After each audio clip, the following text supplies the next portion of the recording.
రే కొత్త జాబ్లో జాయిన్ అయ్యేది ఎలా ఉంది? ఏంటోరా జాయిన్ అయినా కూడా సాటిస్ఫాక్షన్ లేదురా. అప్పుడే ఏమైందిరా? 1 మంత్లో తీసేస్తున్నారు అంటున్నారు. ఎందుకు? ఇంకా దేవునికే తెలుసలారా. హలో చెప్పురా. ఇంట్లో ఉన్నాంరా. నేను మా అన్నయ్య ఉన్నాం. వచ్చేసి ఇవ్వగాడా అవును. ఇటున్నట్టు చెప్పొద్దురా. ఏ అన్నయ్య ఆగురా. వాడు వస్తే ఏం దాచిపెట్టుకోవాల్సినంత అవసరం ఏం లేదు. నీ డబ్బులు మొత్తం నేను కట్టేసేలేరు. ఏంట్రా మెన్న పరారీలో నుంచి ఇంటికి వచ్చాడా లేదా ఇంకా? ఏం మాట్లాడుతున్నావురా? తలకాయ తిరుగుతాందే. మెన్న ఎప్పుడు ఫోన్ చేసినా అక్కడ ఉన్నా అంటున్నారు. స్విచ్ ఆఫ్ వస్తుందిరా ఫోను. మీ అన్న నాకు 50,000 డబ్బులు ఇవ్వాలరా. సరేరా, నేను ఇంటి వెళ్ళాక అన్నతో కాల్ చేపిస్తా. రే బిచ్చగానికి ఇచ్చిన అనుకుంటా, వెళ్ళురా. ఏంది మాట్లాడుతున్నావురా?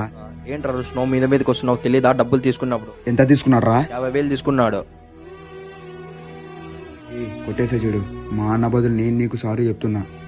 అన్నయ్య, నీ జీవితంలో సంతోషం కానీ నువ్వు ఏ పని చేసినా సక్సెస్ కావడం లేదు. ఎందుకో తెలుసా?